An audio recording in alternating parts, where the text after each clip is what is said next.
দেখুন, আমি আপনাদের সবাইকে স্বাগত জানাই, কিন্তু কাকতালীয় কিনা আমি জানি না। আজকে এমন একটা দিন যেখানে আমরা আমাদের যে প্রচলিত রীতি অনুযায়ী দেখলাম যে বোনেরা চিৎকার করে মন্ত্র পড়লেন যে ভাইয়ের কপালে দিলাম ফোঁটা, জমের দুয়ারে পড়ল কাটা।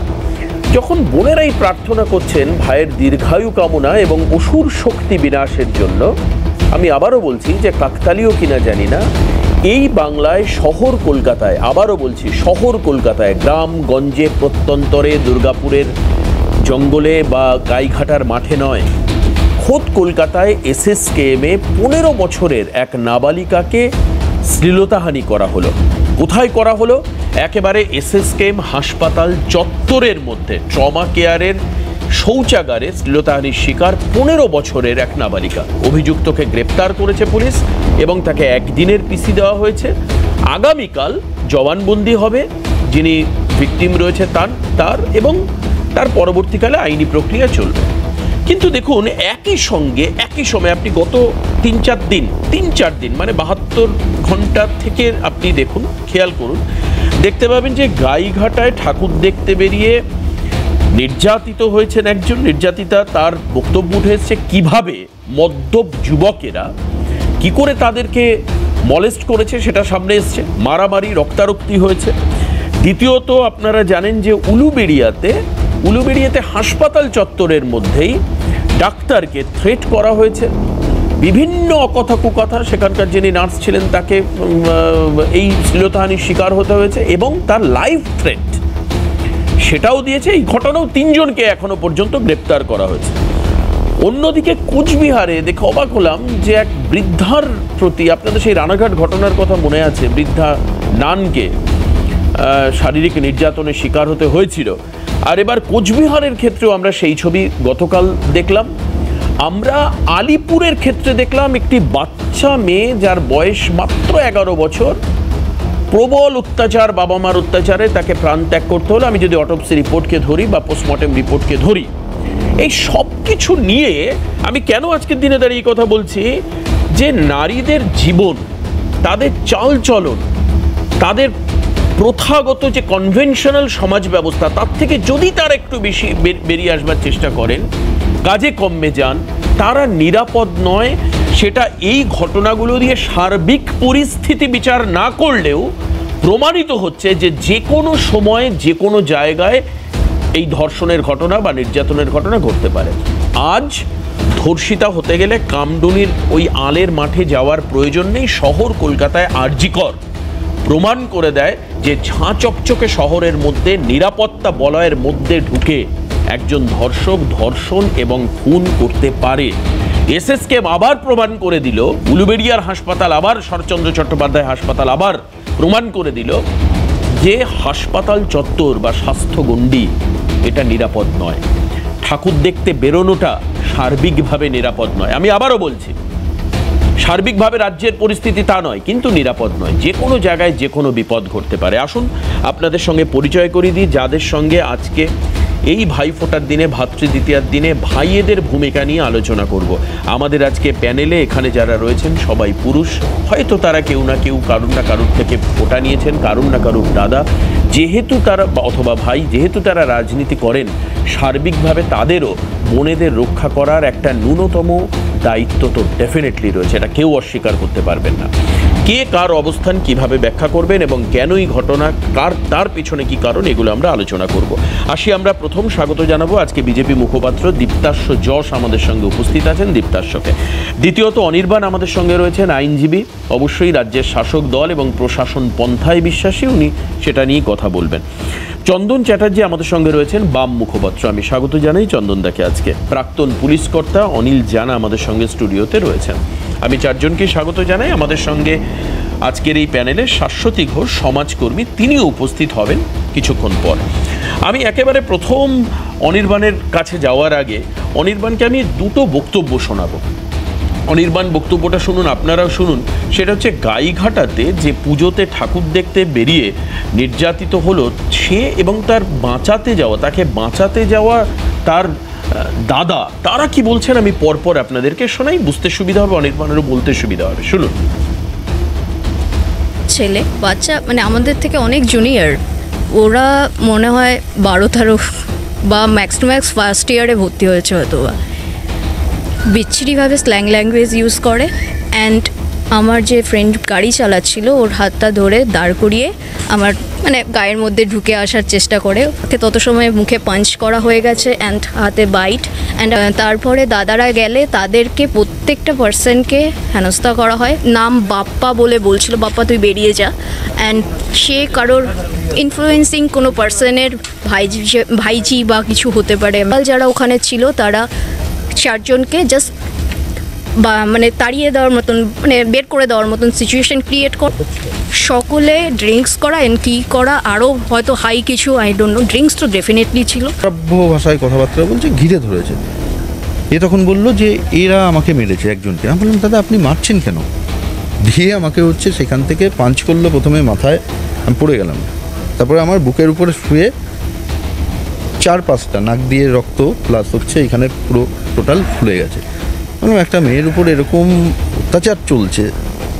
পরবর্তীতে দেখলাম, তখনই তো আর সেই মুহূর্তে এখানে কামড়ে দিয়েছে সেগুলো তো ও যখন ওখানেই হচ্ছে দেখালো, তার ওইটুকু সময়ের মধ্যে আমাকে 3বার ফোন করেছে আমাকে বাঁচা, তাড়াতাড়ি চলে আয়, তাড়াতাড়ি চলে আয়। মানে এটাই, বাঁচাতে গিয়ে তাকে তো বাঁচাতে পারলামই না, নিজে নিগৃহীত হলাম।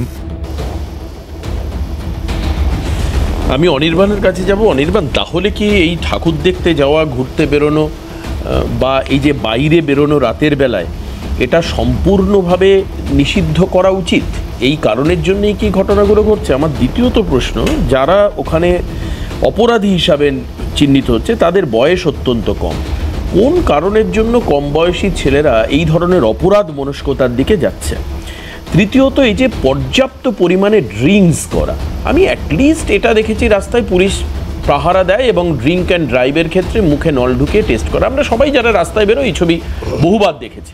তাহলে এই দুষ্কৃতীরা কি করে সাহস পায় যে রাস্তায় দাঁড়িয়ে মলেস্ট করার একজনকে, অন্য কেউ বাঁচাতে গেলে তাকে আক্রমণ করা, তার নাক মুখ ফাটিয়ে দেওয়া? এরা কারা? বা মানে আমি বলছি যে এরা কি পুলিশের নাগালের বাইরে চলে যায়? মানে কোনো বাস্তবতার জন্য পুলিশ এদেরকে ধরতে পারে না, কি কারণ আছে এর পিছনে? প্রথম কথা, পুলিশদের ধরতে না পারলে তুমি এই জায়গা থেকে আমরা বিতর্ক বা আলোচনা শুরু করতে পারতাম। তুমি নিজেই দেখাচ্ছ পুলিশ তাদেরকে ধরেছে। প্রশ্নটা রিঅ্যাক্টিভ বলছি না, ঘটনার আগে তাদের preventive action, correct. Reactive action এখানে তাদের ধরেছে, প্রিভেন্টিভ অ্যাকশন 100 বার বলেই দিলাম, 100 বার। প্রিভেন্টিভ অ্যাকশনের জায়গায় আমরা সবাই চাই যে এই ধরনের ঘটনা যাতে শূন্যে নেমে আসে, এটা নিয়ে আমাদের কোনো দ্বিমত নেই। এবার প্রিভেন্টিভ অ্যাকশন যেসব ক্ষেত্রে হয় না বা হওয়াটা সম্ভব হয় না, সেসবগুলিই খবর হয় বা সেখানে এই ধরনের ঘটনাগুলি ঘটে। এবার স্পেসিফিক এই ক্ষেত্রে এরা কোন সিচুয়েশনে কী করেছিল না করেছিল তা আমার পক্ষে জানা সম্ভব নয়, তুমিও জানো না। কিন্তু স্পেসিফিকভাবে এদের যা বয়স এবং সেই জায়গায় যে ধরনের অপরাধ মনস্কতার অন্তত ছবি আমরা দেখতে পেলাম, যে ভদ্রলোকে একটু আগে কথা বললেন, যে ভদ্রমহিলা কথাগুলি বললেন, সেইটা কিন্তু অত্যন্ত চিন্তার বিষয়। এটা নিয়ে আমার কোনো দ্বিমত নেই। এটা নিয়ে আলাদা করে কোনো দলীয় রাজনৈতিক তর্ক যদি একটু পরেই হবে সেটা ঠিক আছে, সেটা হোক, কিন্তু দলীয় রাজনৈতিক তর্ক দিয়েই কিন্তু শুধুমাত্র এই এতটা কম বয়সী ছেলে, যারা দেখে তো মনে হচ্ছে না এদের হয়তো অনেকের 18 বোধহয় পেরোয়নি এখনো, তারা এই ধরনের কাজ, এতটা দুঃসাহসিক কাজ, হ্যাঁ দেখে আমার যেটা মনে হচ্ছে তারা হয়তো 16-17 বছর বয়সও হতে পারে কেউ কেউ, তাদের এই স্তরের বা এই মাত্রায় কি অপরাধ করবার যে প্রবণতা, এইটা কিন্তু সার্বিকভাবে সমাজের একটি অসুস্থতার লক্ষণ বলে আমি মনে করি। মানে এই সামাজিক অসুস্থতা, অনির্বাণ, এটা কি নতুন করে জন্ম নিচ্ছে? মানে তুমি একটা কথা ভাবো, মানে তুমি যেরকম পরিবারের বা আমরা যেরকম পরিবারের বা আমরা সবাই, আমরা তো ভাবতে পারি না যে রাস্তায় দাঁড়িয়ে মদ্যপান করে এই ধরনের অভব্যতা করা যায়। তাহলে এই যে কালচারটা, এটা তৈরি হচ্ছে কি কারোর আশকারায়? মানে আমি কিন্তু এটা কোনো রাজনৈতিকই যাচ্ছি না, তুমি যেমন রাজনীতির থেকে বাইরে বেরোচ্ছে আমি ঠিক বলছি, কিন্তু রাস্তাঘাটে দেখতে গেলে আমরা দেখতে পাই একটা জটলা, মদ্যপান হচ্ছে, অশ্রাব্য গালিগালাজ একে অন্যকে দিচ্ছে। এবার তুমি বুঝতেই পারছো রাতের বেলায় সেখানে কোনো মহিলা যেতে গেলে তার কি অবস্থা। দেখো, আমি এটা অস্বীকার করব না যে এই যে বিভিন্ন জায়গায় যে লুম্পেন ফোর্স, তাদের পেছনে কোথাও কোনো রাজনৈতিক মদত কিচ্ছু নেই, এইটা আমি একবারও বলবো না, এটা আমি অস্বীকার করছি না।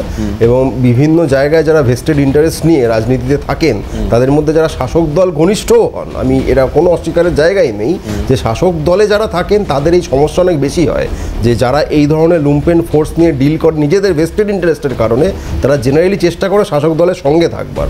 এই মাথা ব্যথার জায়গা যদি রাজনৈতিক দৃষ্টিকোণ থেকেও আমাদের দেখতে হয়, তাহলে সেখানে শাসক দলে যারা রয়েছেন তাদের দায়িত্ব অনেক বেশি থাকে। এবং যে বিভিন্ন জটলা ইত্যাদির কথা বলছো, আমি তোমার সঙ্গে একমত যে বিভিন্ন পাড়ায় এই সমস্যা বা এই সমস্যার মাথাচাড়া দেওয়ার পেছনে কোথাও কোথাও কুচো নেতাদের কিছু ভূমিকা থাকলেও থাকতে পারে, কিন্তু তার মানে সার্বিকভাবে যারা রাজনীতি করেন, সচেতনভাবে করেন, তারা চান যে এরকম হয়ে যাক, এটা আমি মনে করি না। কারণ এর ফলে কিন্তু আলটিমেটলি জনবিচ্ছিন্নতা তৈরি হয় বলে আমি মনে করি।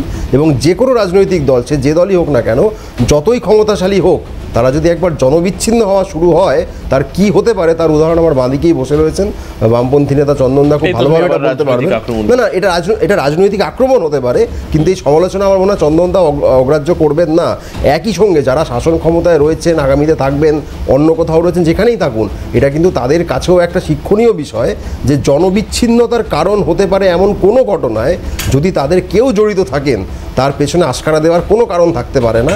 এক্ষেত্রে যে বিভিন্ন ঘটনাগুলি দেখালে বেশিরভাগ ক্ষেত্রে তারা গ্রেপ্তার হয়েছেন, তারা কোন দলের সঙ্গে যুক্ত, আদৌ যুক্ত কিনা, যেটা ইম্যাটেরিয়াল, তারা এই ধরনের অপরাধ যদি করে থাকেন তাদের গ্রেপ্তার হওয়াই উচিত। এবং কোনোভাবে এই ধরনের অপরাধীরা যেন মদত না পায়, এটা একজন সাধারণ নাগরিক হিসেবে আমার আবেদন থাকতে পারে। একদম। এই যে তুমি যে গ্রেপ্তারির কথা বলছো না, এটা হচ্ছে রিঅ্যাক্টিভ একটা অ্যাকশন, এটা প্রিভেন্টিভ অ্যাকশন নয় এক। আর যদি তুমি গ্রেপ্তারির কথা বলো, বহু মন্ত্রী, বহু বড় নেতা তারাও গ্রেপ্তার হন।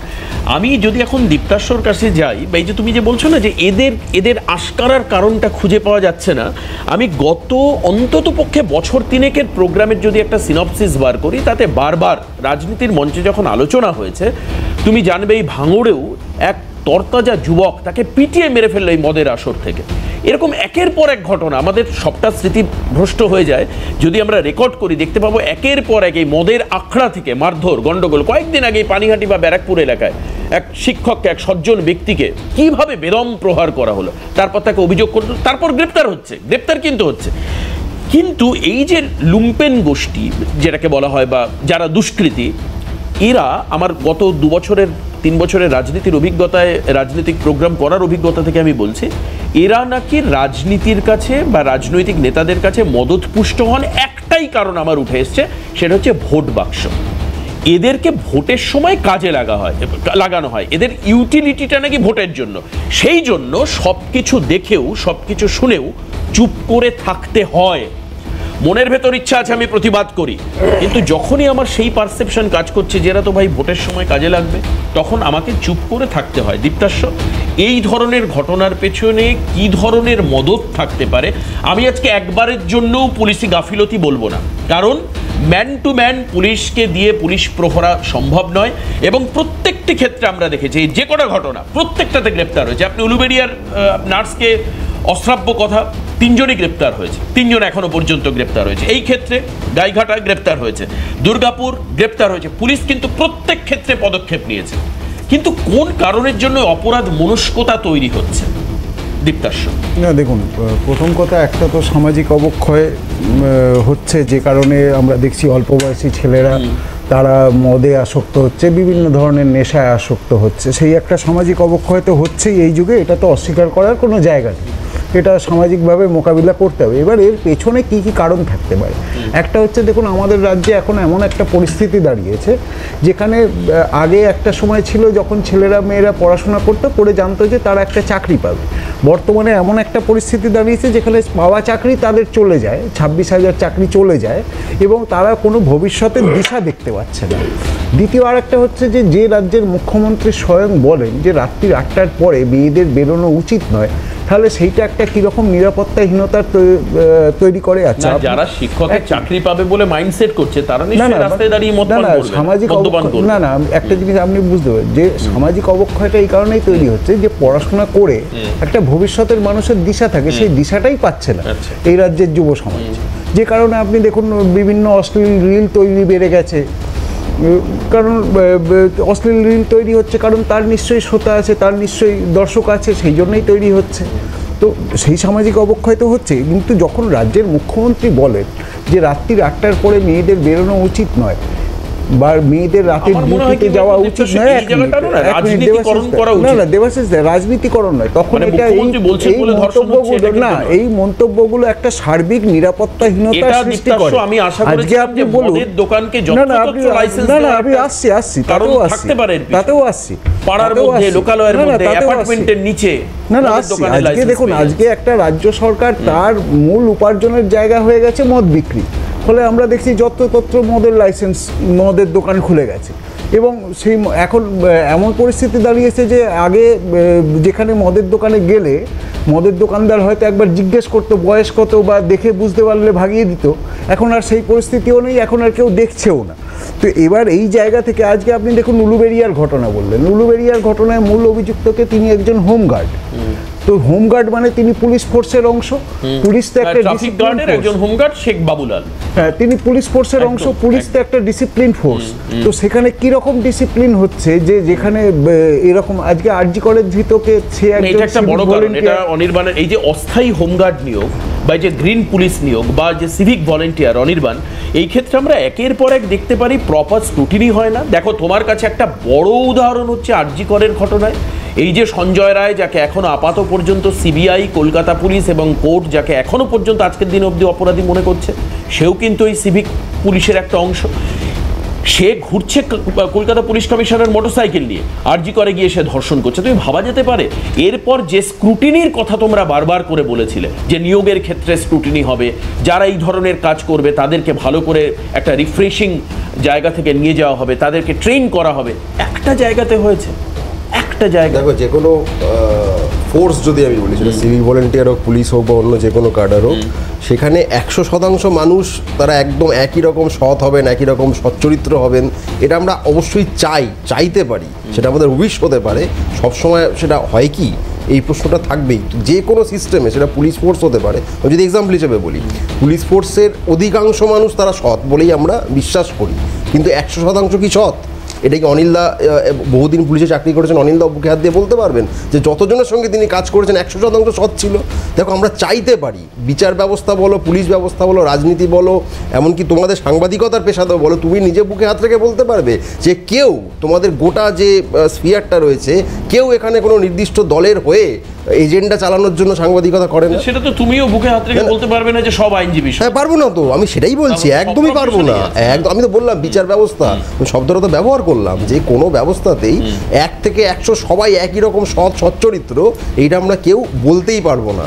এইটার কারণ শুধুমাত্র সামাজিক, রাজনৈতিক, আর্থসামাজিক কিনা, এটা নিয়ে বিচার বিশ্লেষণ 100 বার চলতে পারে, কিন্তু আমি কিন্তু একটা পয়েন্টে আগেও যেটা বলেছি আবারও স্টিক করছি, যে কোথাও কোনো অপরাধীর পেছনে যদি কোনো রকম রাজনৈতিক মদদের কোনো জায়গা থেকেও থাকে, সাধারণ মানুষ হিসেবে, সে আমি যে রাজনৈতিক দলের সদস্য সমর্থক যাই হই না কেন, যে কোনো দিন আমি নিজে তার বলি হয়ে যেতে পারি। আজকে যে ভদ্রলোক ভদ্রমহিলাকে বাঁচাতে গিয়ে প্রণীত হয়েছেন, সেই জায়গায় তুমি থাকতে পারতে, আমি থাকতে পারতাম, আমাদের মধ্যে যে কেউ থাকতে পারতো। আমি চন্দনদার কাছে যাব ভাই, আমি শুনবো। আজকে দেখুন এই যে পৃষ্ঠপোষকতার কথাটা উঠলো না, সাবির আলী যার বিরুদ্ধে আপনার অভিযোগ উঠেছিল যে সে রীতিমতো ধর্ষণের হুমকি দিয়েছিল, তাকে টিএমসিপির প্রেসিডেন্ট করা হয়েছে। পৃষ্ঠপোষকতাটা এইখান থেকে আসে। মনোজিৎ মিশ্র কে ছিল? মনোজিৎ মিশ্রর কুকীর্তি তো কম ছিল না, 12খানা এফআইআর ছিল। তো পৃষ্ঠপোষকতা এইখান থেকে আসে, এবং যখন এই পৃষ্ঠপোষকতাগুলো আসে, সেই দেখে বাকি আরো 10 জন সাহস পায়। এই সাহস দেওয়ার জায়গাটা বন্ধ হওয়া দরকার। বেশ, আমি অবশ্যই চন্দনদার কাছে যাব, চন্দনদা কি বলছেন, কারণ আমার আজও মনে আছে ঠিক এমনিভাবেই দিদিকে বাঁচাতে গিয়ে বারাসাতে প্রাণ দিতে হয়েছিল। নামটা সবারই মনে আছে, রাজীব দে। রাজীব দের মৃত্যু হয়েছিল, তখন রাজ্যে বুদ্ধদেব ভট্টাচার্য রাজ্যের মুখ্যমন্ত্রী ছিলেন। ঠিক একই রকম ধরনের শ্লীলতাহানি এবং নারী নির্যাতনের ঘটনা ঠিক বারাসাতের এই কোর্টের মাঠের পাশে, খুব সম্ভবত 2009-10-এর ঘটনা, ঠিক এক্স্যাক্ট সাল আমার মনে নেই, ওই সময়কার ঘটনা, এই ঘটনা ঘটেছিল। কিন্তু এখন যে পরিমাণে আকচার ঘটনাগুলো ঘটছে, অস্বীকার করার কোনো জায়গা নেই। যে ফ্লুয়েন্সিতে ঘটনাগুলো ঘটছে, যে নাম্বারে ঘটছে, এটা কিন্তু আগে অনেকটা কম ছিল। এবং এই যে উচ্ছৃঙ্খল জীবনযাপন, এই উচ্ছৃঙ্খল জীবনযাপনের প্রতি আকর্ষণের সামাজিক ব্যবস্থা, নাকি রাজনৈতিক আচ্ছাদন, নাকি রাজনৈতিকভাবে সমর্থন, নাকি ভোট বক্সের কথা চিন্তা করা? চন্দনদার কাছে আসবে। বাড়ির লোক আমাকে বলে যে আপনাকে মেরেছে, তাতে আপনি মরে তো যাননি, আপনি আবার দেখুন, আপনার মার খান যাই খান, আপনার দায়িত্ব, এটা আপনার চাকরি। তো আমি তাদেরকে বলি যে অলরেডি 5:30 6টা বাজতে যাচ্ছে, ভিজিটিং আমার 6টায় শেষ হলে আমার ম্যাডাম এসে উনিকে আবার চেক করবেন। তখন উনি বলেন আপনি যদি এত অসুস্থ হন তাহলে আপনি বাড়ি গিয়ে কম্বল মুড়ি দিয়ে শুয়ে থাকুন। আর তখন ওনার পাশের আরেকজন বলেন হ্যাঁ আপনি বাড়ি যান, তারপর বাড়িতে হসপিটাল থেকে বেরোন, আপনি জ্যান্ত কী করে বাড়ি ঢোকেন আমি দেখে নেব, আপনার শরীরে আমি আর বলতে পারছি না, বিভিন্ন জায়গার কথা বলে উনি রড ঢুকিয়ে দেবো এইসব বলেছে। আর একজন আমার হাত মুছে দিয়েছে, উনি বলছেন যে উনি পুলিশের খুব বড় অফিসার আর পার্টিরও নেতা, আমি কী করে জ্যান্ত বাঁচি উনি দেখে নেবেন। আর পাশের আরেকজনও একই সময় দুজনই আমার গায়ে হাত তুলেছে, মারধর করেছে। পুলিশ পদক্ষেপ নিয়েছে, প্রশাসন যেরূপভাবে পদক্ষেপ নিয়েছে তাতে আমরা খুশি। প্রশাসনের পুলিশি পদক্ষেপে আমরা খবর পেয়েছি কালী পূজার দিন সন্ধ্যা 6:30 নাগাদ। পুলিশ বলেছিল যে এরকম একটা মিসহ্যাপ ঘটে গেছে মেয়ের সঙ্গে, আমরা সঙ্গে সঙ্গে দুষ্কৃতীদের মধ্যে থেকে দুজনকে অ্যারেস্ট করেছি। হ্যাঁ, পরবর্তীকালে আমি শুনেছি যে আরও একজনকে অ্যারেস্ট করেছে। পুলিশি পদক্ষেপে আমরা খুশি, আমরা তো আতঙ্কে তো থাকবই। এখনো পর্যন্ত দেবতাস্য এবং অনির্বাণ এবং আমার অনেকটা অংশ বলার মধ্যে আমরা অত্যন্ত স্বতঃপ্রণোদিতভাবে এবং মাথাটাকে ঠান্ডা রেখে রাজনীতিকে ঢুকতে দিইনি। এই সমস্ত ঘটনার পর পুলিশি ব্যবস্থা নিয়ে আমরা কোনো প্রশ্ন তুলিনি, কিন্তু একজন অপরাধ মনস্কতার জন্ম কোথায় সেটা নিয়ে আমরা কথা বলছি। চন্দনদার কাছে যাওয়ার আগে আমি এখানকার এই যে নার্সিং যিনি স্টাফ কথা বললেন তার কথার মধ্যে দিয়ে আমরা একটা রাজনীতির গন্ধ পেলাম। কি পেলাম? যে অপরাধী সে বলছে আমি পুলিশের বড় আধিকারিক এবং আমি পার্টিরও নেতা, অর্থাৎ পার্টির নেতা বা পুলিশ আধিকারিক হলে আমি কাউকে মলেস্ট করতে পারি, নির্যাতন করতে পারি, তাকে থ্রেট করতে পারি, অত্যাচার করতে পারি। এই যে পারসেপশন, এই যে মাইন্ডসেট, এটা অপরাধীদের মধ্যে আছে, এটা পরিষ্কার। যদি এই ভদ্রমহিলার বক্তব্য একদম পুরো কোট টু কোট যদি সঠিক হয়, এই কথাটা তিনি বলেছিলেন। এই কথা বলার মধ্যে দিয়ে এক্সট্রা এম্পাওয়ারমেন্ট অপরাধীরা কিভাবে কোথা থেকে পায়? দেখুন দেবাশিস, আজকে তো ভাইফোঁটার দিন, আপনি খুবই ভালো কথা বললেন যে আজকে বাংলার প্রচলিত রীতি অনুযায়ী সব বোনেরা ভাইদেরকে তাদের দীর্ঘায়ু কামনা করে। তো আজকে একই সাথে একটা লজ্জার দিন যে আমরা ভাইয়েরা আপামর বাংলার আমরা কেউ চাই না যে আমাদের বোনেদের এইভাবে প্রতিদিন সম্মান নষ্ট হোক দিনের পর দিন। কারণ এটাই যে আপনি যদি ইতিহাস ধরেই দেখেন, যে আমি রাজনীতির কথা যদি বাদও দেন, যে এই বাংলাতেই এক সময় মেয়েদের পুড়িয়ে মারা হতো, তো একজন বাঙালি তার বিরুদ্ধে মাথা তুলে দাঁড়ালেন, তার নাম রামমোহন। এই বাংলাতেই বহু বিবাহ হবে না, বাল্যবিবাহ বন্ধ করতে হবে এবং বিধবা বিবাহ, নিজের ছেলেকে বিধবার সাথে প্রথম বিয়ে দিয়ে আপনি আচরি ধর্ম জগৎকে শেখানো হলো, তার নাম বিদ্যাসাগর। তো এগুলোই তো আমাদের পালকের সেই মুকুট ছিল। এর মধ্যে সিপিএম, কংগ্রেস, তৃণমূল, বিজেপি কারুর ক্রেডিট নেই। এই নবজাগরণের ক্রেডিট ছিল বাংলার মনীষীদের এবং এটাই ছিল বাংলার সত্তায়। এবার অনেকগুলো দিন পেরিয়ে গেল, প্রায় কয়েকশো বছর।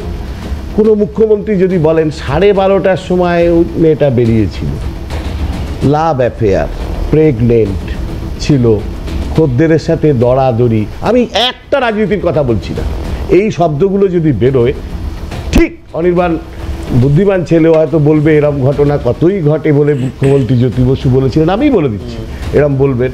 তো এই সবগুলোকে যদি বিবর্তনের সঙ্গে দেখা যায় তাহলে বোঝা যাবে যে আমরা সমাজটা আগের দিকে না গিয়ে পিছনের দিকে যাচ্ছি। এটুকু তো মানতে হবে সবাইকে, যে যে গতিতে আগের দিকে যাওয়া উচিত ছিল পিছোচ্ছে। আচ্ছা, এবার আপনি বলুন যে পিছোবে না কেন? আপনার পলিসিতে যদি মদ আর তেল থেকে পয়সা উঠে সেই পয়সায় সরকার চলবে।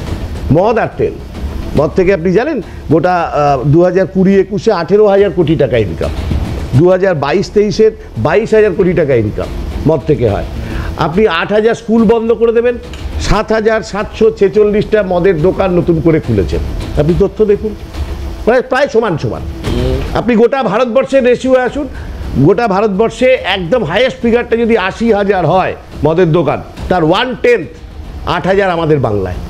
আপনি আমি মদ একটা অংশ, মদ যারা পান করেন তারা করবেন, সে নিয়ে তো সরকার থেকে যদি ক্লাবগুলোকে 1.5 লক্ষ টাকা দিয়ে দেওয়া হয়, যে তোমরা এইগুলো বিভিন্ন সামাজিক অনুষ্ঠানে খরচা করো, তাতে ক্লাবের সব বড় বড় মাথারা সবাই মিলে কী ডিসিশন করেন জানি না, কিন্তু কিছু ডিসিশন এরকম হয় যে কয়েকটা সবুজ চেয়ার পেতে ক্লাবের সামনে প্রত্যেক দিন সন্ধ্যেবেলায় মফস্বল, গ্রাম, শহর থেকে কলকাতা বিভিন্ন জায়গায় এরা বসে আছে, মদ্যপান করছে, ফুর্তি করছে, আনন্দ করছে।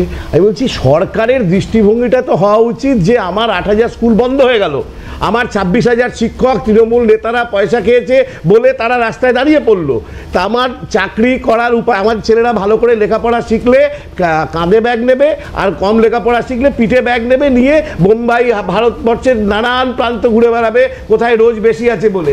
আমার ছেলেমেয়েরা এখানে কোনো শিল্পের নামে চাকরি পাবে না, চপ আর তেলে ভাজার শিল্প তৈরি হবে।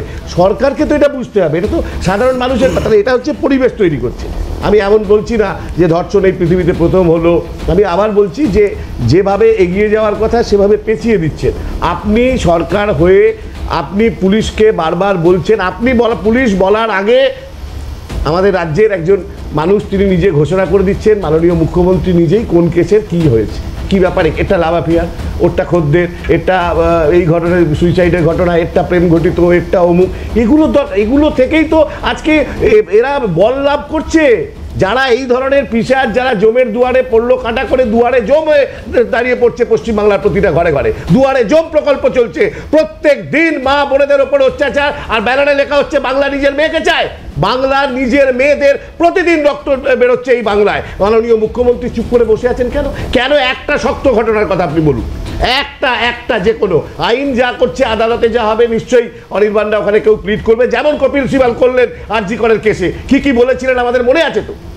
গোটা দেশ, গোটা রাজ্য যখন আলোড়িত, তখন সুপ্রিম কোর্টে দাঁড়িয়ে আইনজীবী হয়ে কি বলেছিলেন এই মেয়েটার বিরুদ্ধে, তা আমাদের সকলের মনে আছে বলেই আজকে দুষ্কৃতীরা, কেন জানেন, আজকে ভীষণ মনে পড়ছে বুদ্ধদেব ভট্টাচার্যের কথা।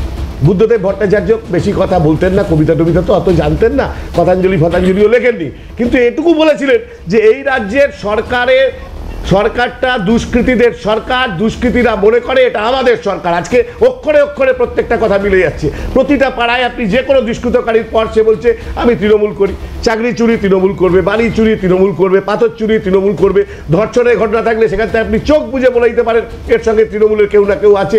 আমি বলতে চাইছি তাহলে পশ্চিমবাংলাটাকে আপনি রামমোহন বিদ্যাসাগর দেখাবেন, মঞ্চে নিয়ে গিয়ে তাদের নাম বলবেন, প্রকল্প হবে, জমে দুয়ারে জম প্রকল্প চালু করবেন, আর পাড়ায় পাড়ায় মাস্তানদেরকে আপনি 1.5 লাখ টাকা করে ক্লাবগুলোকে দেওয়ার নাম করে মদ খাওয়ার ব্যবস্থা করবেন, আর ছেলেমেয়েদের চাকরির ব্যাপারে গিয়ে তখন আপনি দাঁড়িয়ে থাকবেন। এই সামগ্রিক পরিবেশটা কে তৈরি করে? একদম অনির্বাণ, অবশ্যই রাজনৈতিকভাবে উত্তর দিতে হবে, কারণ চন্দনদা একাধিক জায়গায় তৃণমূল কংগ্রেস এবং তার উৎসাহদাতার ক্ষেত্রে তৃণমূল কংগ্রেসের ভূমিকার কথা বলেছেন। আমি একটু অন্যদিকে আসি, অনিলদার কাছে আসি। অনিলদা রিটায়ার করে গেছেন, অনিলদাকে এখন এই মুহূর্তে সার্ভিস লাইফ লিড করতে হচ্ছে না, কিন্তু এটা তো বাস্তব। অনিলদা শুনলেও চমকে যাবেন, অনেক তরতাজা যুবক যারা পুলিশে কাজ করেন, আমার বন্ধুস্থানীয়, তারা অনেক সময় বলেছেন যে দেবাশিস মনে হয় যেন চাকরি ছেড়ে দিই, আর পারা যাচ্ছে না। এই যে একটা অদ্ভুত রকমের কম্পালশন কাজ করছে, যে আর কাজ করতে পারা যাচ্ছে না। আমাকে সেদিন একজন বললেন যে বাড়িতে পুজো, সেখানে সিকিউরিটি গার্ডের সন্ধ্যেবেলা থেকে দাঁড়িয়ে থাকতে হচ্ছে রাত 12টা পর্যন্ত। কার বাড়িতে পুজো, কোন প্রভাবশালীর বাড়িতে পুজো, আমি সেগুলো বলে আর বিড়ম্বনা বাড়াচ্ছি না, কারণ সেও তো একটা সরকারি চাকরি করে। প্রশ্ন হচ্ছে যে এই যে পুলিশের কাজটা আরও কঠিন হয়ে যাচ্ছে কেন, বা আদতেও হচ্ছে কিনা। আজকে পুলিশ কাজ করছে, এই প্রতিকূলতার মধ্যে পুলিশ সার্ভাইভ করবার চেষ্টা করছে, অ্যারেস্ট করেছে, প্রত্যেকটি ঘটনায় পুলিশের ভূমিকা নিয়ে কোনো প্রশ্ন নেই, তুরন্ত অ্যারেস্ট করেছে। সেটা দুর্গাপুর বলুন, উলুবেড়িয়া বলুন, গাইঘাটা বলুন, এসএসকেএম বলুন, সব জায়গায় তুরন্ত অ্যারেস্ট হয়েছে। কিন্তু পুলিশের কাজ কি কঠিন হয়ে যাচ্ছে? সেই কারণের জন্য পুলিশ কোনো এক্সট্রা অ্যাক্টিভিটিস করতে পারছে না। পাড়ায় পাড়ায় আমরা আগে দেখতাম পুলিশ পেট্রোলিং করছে, অনেকটা পেট্রোলিং হয় এখন পুলিশের। আমি আপনার কাছে আসবো দাদা, আপনি একটু এই জায়গাটা আমরা পরিকল্পনা মাফিক শুনবো, যেহেতু আপনার দীর্ঘ সার্ভিস লাইফ রয়েছে, অভিজ্ঞতার কথা শুনবে একটু কম্প্যারিজন ওয়েতে আগের এবং আজকের। এর সঙ্গে আজকের প্যানেলে এই মুহূর্তে উপস্থিত রয়েছেন শাশ্বতী ঘোষ, সমাজকর্মী। আমি দিদিভাই আপনাকে স্বাগত জানাচ্ছি আজকের অনুষ্ঠানে, আপনার কাছে আসবো ডেফিনেটলি, কিন্তু তার আগে প্রাক্তন পুলিশ কর্তা অনিল জানা আমাদের সঙ্গে রয়েছেন স্টুডিওতে। অনিলদা, আমি যেটা বললাম যে পুলিশের কাজ এখন এই মুহূর্তে আপনাদের যে সময় আপনারা চাকরি করেছেন আর এখনকার পুলিশের কাজ কঠিন হচ্ছে কি? দেবাশিস বাবু, যদি হয় তাহলে কেন? না, কঠিন তো অবশ্যই হয়েছে, কঠিনতরই হয়েছে। আমাদের সময় জনসংখ্যা এইভাবে বাড়েনি এবং রাজনৈতিক প্রতিদ্বন্দ্বিতা ছিল, তখনও যারা বিজেপি এই জনসংখ্যা বাড়েনি মানে অপরাধের সংখ্যা বলছেন আপনি? অপরাধের মানে জনসংখ্যা তো বেড়েছে, 10-12 বছরে কয়েক কোটি লোক তো পশ্চিমবাংলায় বেড়েছে, এবং আনঅথরাইজডভাবে। এবং কথা হচ্ছে তখন যারা বিরোধী ছিলেন, মানে আজকের যারা শাসক দলের নেতা, মন্ত্রী, কাউন্সিলর, এমএলএ, তারা যখন আসতেন তখন তো বামফ্রন্টের সরকার ছিল, আমরা শুনতাম, হয়তো 5টা কাজ বললে হয়তো 2টো কথা। এখন অনেকে মন্ত্রী আছেন, বিতর্কে জড়িয়েছেন, তাদের সঙ্গে এখনও আমাদের কথা হয়। কিন্তু এখন যেটা হয়েছে, মানুষ কেন পুলিশের বিরুদ্ধে এত অভিযোগ উঠছে কেন জানেন? পুলিশ আমার মনে হচ্ছে সোশ্যাল ডিটাচমেন্ট হয়ে গেছে পাবলিক, মানুষের প্রতি এই মানুষ, পুলিশ ভালো কাজ করছে, ভালো কাজ করতে যাচ্ছে, অ্যাক্সিডেন্ট হচ্ছে, আমি বারবার বলেছি, পুলিশ যাচ্ছে, দৌড়াচ্ছে, পুলিশের এসআই ধরে গাছে বেঁধে মানুষ পিটাচ্ছে। এই যে র্যাশটা কেন হয়েছে? আমরা কয়েকদিন আগে কোচবিহারে দেখলাম বাজি পোড়ানো নিয়ে কিভাবে একজন সুপারিনটেন্ডেন্ট অফ পুলিশ, এসপি, তিনি জড়িত হয়ে গেলেন ঘটনায়, খবর করতে হলো। আমাদের সময় সিনিয়র অফিসাররা তো আমাদের এলাকায় খুব বেশি ইনভলভ হতেন না, আমাদের কিছু ঘটনা ঘটলে আমরা অ্যাকশন নিতাম, নিয়ে বলতো স্যার এই হয়েছে বা এই হয়েছে, আমি যাচ্ছি স্যার দেখে আপনাকে। এখন তো সর্বোচ্চ একটা আসামি অভিযুক্তকে ধরতে সর্বোচ্চ পর্যায়ের কর্তা এডিজি, ডিজি থেকে যেতে হচ্ছে। সেটা তো আপনি তাহলে বলবেন যে প্রশাসনের সক্রিয়। ডেফিনেটলি। আচ্ছা, আপনি মুর্শিদাবাদের শামশেরগঞ্জে যে ঘটনা ঘটেছে, ফ্র্যান্টিক্যালি ফোন করছেন, আপনি বলুন তার বাড়ির লোককে মারছে, তারা লুটপাট করে, তারা কি থানায় ফোন করেনি? ফ্র্যান্টিক্যালি ফোন করছেন, পুলিশের কোনো প্রেজেন্স নেই। এমএলএ গেলেন, গিয়ে দেখলেন ভালোভাবে লুটপাট হচ্ছে কিনা। 4 দিন পরে, মানে শামশেরগঞ্জের কথা, 4 দিন পরে কলকাতা থেকে ডিজি, এডিজি গেলেন। না সেটা তো গেল, আমি এইগুলোর জন্য যেটা হচ্ছে ম্যাসিভ অ্যাকশন বা ইনসিডেন্টের কথা বলছি। আরেকটা কথা বলছি, কিন্তু পুলিশ তো জানে যে পাড়ার এই মাঠে এখানে বসে ছেলেরা মদ খায়, এইখানে এই ক্লাবের এই ছেলেরা এখানে মদ্যপান করে, এইখানেই হচ্ছে গন্ডগোল। আমরা অনেক সময় জেনেও আমরা কনসিকুয়েন্সটা আমরা বুঝতে পারি বলে আমরা চেপে যাই, বলি না, আমার বয়স হয়েছে, ধরুন আমি প্রতিবাদ করব, কালকে দেখা যাবে হেনস্থা হবে। আমি পুলিশের মানুষ তো প্রতিবাদ করবে। পুলিশটা কোথায়? আগে আমাদের থানায় ধরুন একজন ইন্সপেক্টর ছিল, পরে অ্যাডিশনাল ওসি হয়েছে শেষের দিকে, যার জন্য আমাদের প্রমোশনটা 18 বছর হয়েছিল, আগে 20-22 বছর। আপনি কি ভ্যাকেন্সিকে একটা বড় কারণ ধরবেন? মানে প্রচুর পরিমাণে ভ্যাকেন্সি না, শুধু ভ্যাকেন্সিটা নয়, ধরুন 12টা অফিসার থাকলে আমাদের হয়তো 9টা থাকতো, 90 জন কনস্টেবল থাকলে হয়তো 75 জন বা 76 জন থাকতো। এখন তো লেস দ্যান হাফ। সেটা রিক্রুটমেন্ট প্রত্যেক বছরে হতো, অফিসার বলুন, কনস্টেবল বলুন, সিআরও অফিসে একটা হিসাব। তার মানে আপনি বলছেন যে পুলিশের সংখ্যাটা এখন আপনার একটা হিসাব তো থাকে, আমার সামনে বছর কত লোক রিটায়ার করবে, এই বছর কত লোক রিটায়ার, সেটা তো রিক্রুটমেন্ট আমাকে করতে হবে আগে থেকে, ইন অ্যাডভান্স। তাদের ট্রেনিং আছে, তাদের পরীক্ষা আছে, তাদের যোগ্যতা মান পাস করতে হবে, করে তারপরে তাদের চাকরি হবে। দীর্ঘদিন পুলিশে ছিলেন স্যার, আমি জাস্ট ইন্টারাপ্ট করছিলাম, আপনি বলতে পারবেন কোনো জগদ্ধাত্রী পুজোর সময় ডিউটি করেছেন তো আপনি? থানাতে মুখ্যমন্ত্রী এসছে, কোনো জগদ্ধাত্রী পুজো আপনি দেখেছিলেন? ভাসানের পরে ছাড়াতে আসামিকে ছাড়িয়ে নিয়ে, সেটা তখন নতুন নতুন মুখ্যমন্ত্রী হয়েছেন, তখন বিরোধী নেত্রীর মতো চলে গেছেন, পাড়ার ছেলে, সেটাকে বাদ দিন। ওনার অ্যালার্মিং যেটা হয়েছে সেটা হচ্ছে হরিমোহন ঘোষ কলেজে একজন এএসআই কলেজ ইলেকশনে, এমন নয় ল অ্যান্ড অর্ডার ডিউটি হচ্ছে, বোম পড়ছে, মারছে, একটা স্প্রিন্টার লাগলো, মারা গেল, that is part of the job. আমার অনেক ইনজুরি আছে, অনেক ফ্র্যাকচার আছে, কিন্তু কথা হচ্ছে সেটা পার্ট অফ দি জব।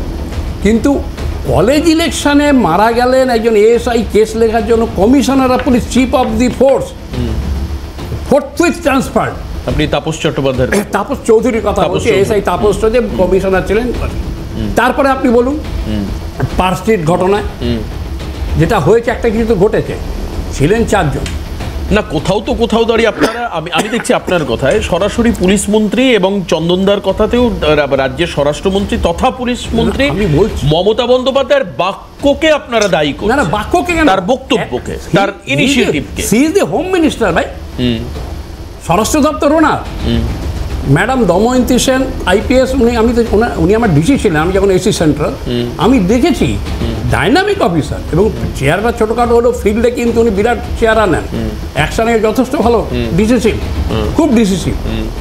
কিন্তু উনি তখন জয়েন্ট সিভিক ক্রাইম, ওটা তো ডিসি র্যাঙ্ক ছিল, ডিসি ডিডি ছিল, সেটা জয়েন্ট সিভিক ক্রাইম হয়েছে। উনি কি বললেন, হয়তো বলেছেন 4 জন ছিল, আমরা যেটুকু খবর এসছে বাইরে, উনি বলেন কিছু একটা ঘটেছে, তার জন্য ওনাকে ট্রান্সফার হয়ে যেতে হলো DIG training. Transfer is not a punishment আপনি বলবেন, কিন্তু একটা ডাইনামিক অফিসারের সার্ভিসটা তো আপনি পেলেন না, পাবলিক পেলো না। ডিআইজি ট্রেনিং, তারপরে উনি ক্যালকাটা পুলিশে আর কিছুদিন এলেন, এখন কোথায় আছেন আমি জানি না। হ্যাঁ, কিন্তু কথা হচ্ছে এইসব জিনিসগুলো তো ঘটেছে, এরপর আপনি আশা করেন লোয়ার ডিভির নিচের লোকেরা বুক ফুলিয়ে কাজ করবে। আমাদের সময় আমাদের যেমন না, এটা কি ভয়ে তাহলে, মানে পুলিশ ভয় পাচ্ছে? ভয় না, অ্যাকচুয়ালি এক তো আপনি বললেন নাম্বার, যে রিক্রুটমেন্ট হচ্ছে না পুলিশে, পুলিশ কর্মীর সংখ্যা কম হচ্ছে কোথায়, সেটাও যদি মানলাম, কম লোক নিয়ে পুলিশের এফিসিয়েন্ট আছে যারা তারা চালিয়ে নেবে। আমাদের সময় সেটা নিশ্চয়ই 15 জনের কাজ 7 জন পারবেন না চালাতে, হয়তো 10 জন অফিসার থাকতো, তার মধ্যে হয়তো খুব এফেক্টিভ যাদের বিশ্বাস করে, কিন্তু এখন তো কয়েক লক্ষ সিভিক ভলান্টিয়ার আছে যাদের উপর থানা ছেড়ে দেওয়া যায় নিশ্চিন্তে, বাকি সব টাকা দিয়ে চালাতে হতো, এরকম ছিল। কিন্তু এখন সেই ভ্যাকেন্সিটা ফিল আপ করছে কাদের? Civic volunteer. তাদের না আছে ট্রেনিং, না আছে কোনো রকম দায়বদ্ধতা, মাত্র দেয়ার ইলপেড, 9,000 টাকা মাইনে পায়। আর 9,000 টাকা তো অনির্বাণ বাবু হয়তো রাগ করতে, নিজে হয়তো ভালো মানুষ কান না, কিন্তু অনেকে তো এমএলএ এমপিদের সন্ধ্যাবেলার খরচাই তো 9,000 টাকা ডেলি।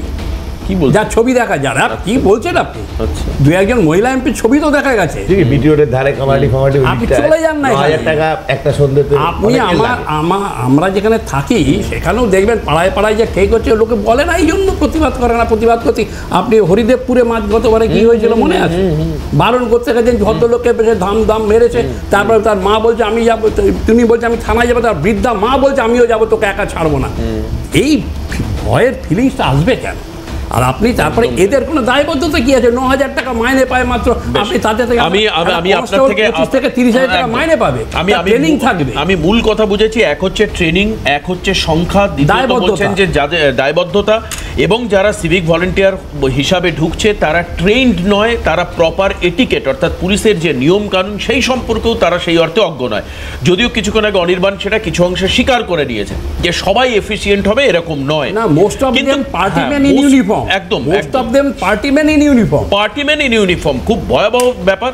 কিন্তু সামাজিক এই অবক্ষয়ের পেছনে এই যে পুলিশি ব্যবস্থার অপ্রতুলতা এবং রাজনীতির সঙ্গে যে পার্টি ম্যান ইন ইউনিফর্ম অর্থাৎ দলের লোক দাক্ষিণ্যের কারণে সে আজকে সিভিক ভলান্টিয়ার, তাকে 9,000 টাকা পাইয়ে দেওয়া হচ্ছে, খুব স্বাভাবিকভাবে সে রাজনৈতিক দলের কাছে দায়বদ্ধ থাকবে সারা জীবন, যাতে তার চাকরিটা না চলে যায় অ্যাটলিস্ট। এই ভয়াবহতাগুলো কি সামাজিক অবক্ষয়ের জন্য দায়ী শাশ্বতীদি, নাকি এই যে ইউটিউব বা এই যে রিলস বা এই সোশ্যাল মিডিয়া যেটা বর্তমানে ব্যাপকভাবে প্রচারিত? আমি কালকেও একজনের কাছে বলছিলাম যে ভিউ বাড়ানোর জন্য মানুষ নিজেকে উন্মুক্ত করতে সময় লাগছে না। একটা এতজন ভদ্র মানুষ রয়েছেন, বহু মানুষ দেখছেন, এখানে আমি আর বিস্তারিত ব্যাখ্যায় যেতে পারবো না, এটা আমার মানে বাধ্যবাধকতা। মানুষ নিজেকে খুলে ফেলতে সময় নিচ্ছেন না রিলসে ভিউয়ের জন্য। তার জন্য কি অপরাধ মনস্কতা প্রবণতা বাড়ছে, নাকি পর্যাপ্ত পরিমাণে মদের দোকান হচ্ছে, যত্রতত্র তুমি মদ কেন খাও, দাম বেড়ে যাচ্ছে তবুও এইদিকে দাম বাড়ছে না যাতে আরো বেশি সেল হয়, ইত্যাদি নানান কারণ।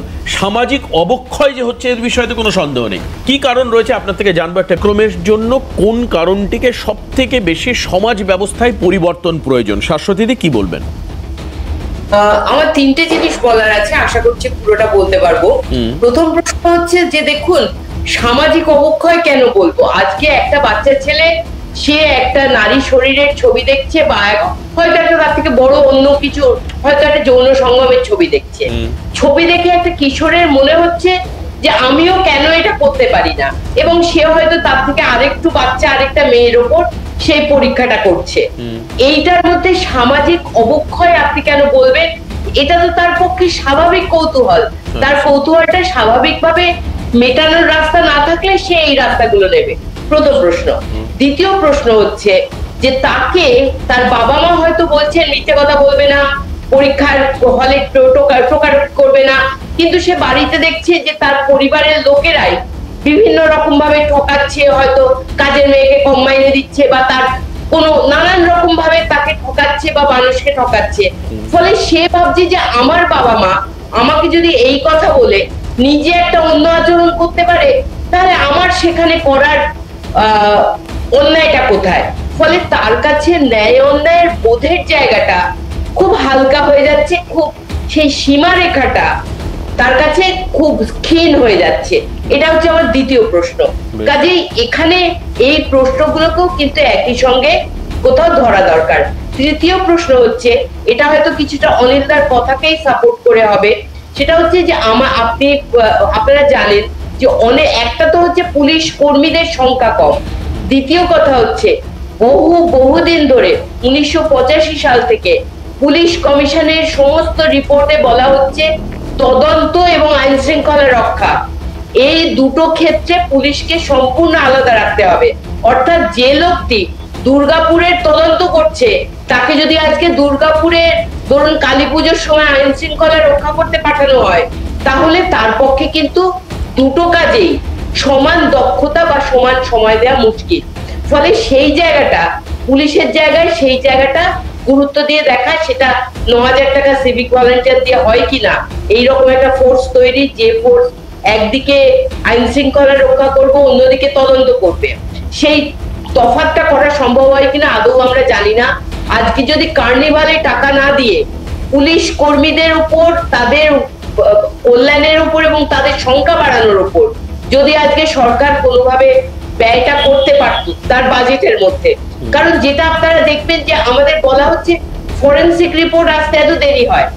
ফরেনসিক এফএসএল এ ফরেনসিক ল্যাবরেটরিজে পশ্চিমবঙ্গে আমাদের টোটাল যে পোস্টগুলো আছে 63% পোস্ট খালি, সেই পোস্টে লোক নেই, এবং সেই পোস্টে লোক নিতে গেলে যে দক্ষতার লোক নিতে হবে সেই দক্ষতার লোক এখনো পর্যন্ত কোনো পরীক্ষা বিজ্ঞপ্তি হয়নি। এত ভিসেরা পরীক্ষা আমাদের এখানে হয়ই না, সেটার জন্য অন্য কোথাও পাঠাতে হয়, হয় চণ্ডীগড়ে পাঠাতে হয়, নাহলে হায়দ্রাবাদে পাঠাতে হয়।